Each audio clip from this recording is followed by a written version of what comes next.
In the world of gaming, there exist a number of companies that have dominated the industry because of their innovative devices. After every release of a new gaming console or device, the next question is, what's next? On a quest for immersion, gaming seems to follow a linear line. After every release in modern gaming, developers work to create something that will amaze audiences even more than their last advancement. This begs the question, what do gamers truly want? Let me take you back to 1991, at the peak of one of the greatest gaming companies of all time, SEGA.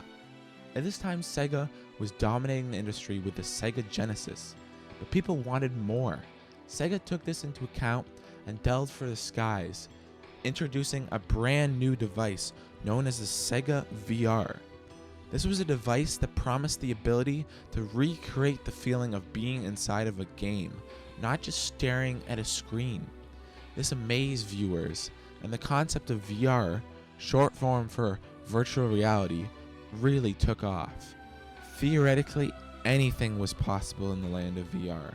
Whatever the mind could conceptualize could be experienced in the scope of VR. As researchers have noted, VR can provide experiences impossible in the real world, such as flying, diving in deep water, exploring outer space, or even living with dinosaurs.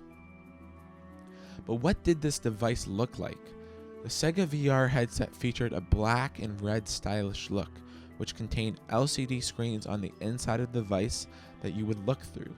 It had internal sensors inside of the headset which would track the person's head movements, making head movement in game fully possible, and get this, 360 degrees around. Additionally, with a headset on the side of the device, the SEGA VR promised stereo sound to recreate the full 360 degree audio experience. It was predicted to go out at around $200 and the world was excited. But then something happened. Suddenly, SEGA stopped production for the SEGA VR. SEGA fans were distraught. They wanted to know why a device with such promise suddenly fell off the market. SEGA quickly got back to their consumers with an official message. They stated that VR had simply been, and I quote, too realistic, and they were concerned that players might hurt themselves, reacting to the virtual environments around them at the time. Although this statement seems silly now in the 21st century, it wasn't entirely false. The SEGA VR would never see market press again.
Natural as possible to the human brain.